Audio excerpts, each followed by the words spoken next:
സങ്കടം വരാറുണ്ടോ? നിരാശ ബാധിച്ച് നിങ്ങളിലേക്ക് മാത്രം ചുരുങ്ങാറുണ്ടോ? സമൂഹത്തിൽ നേറ്റ കുത്തുവാക്കുകൾ വേദനിപ്പിക്കാറുണ്ടോ?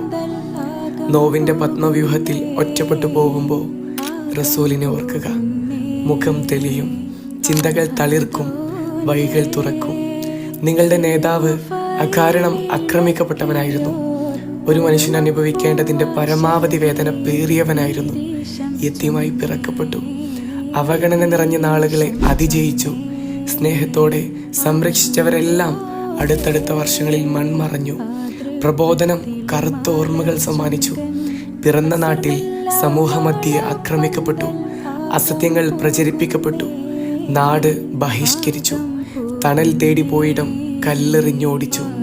വിശപ്പിൻ്റെ കാഠിന്യം അറിഞ്ഞു. പാലായനം വേദനിപ്പിച്ചു. എന്നിട്ടും റസൂൽ അതിജീവിച്ചു.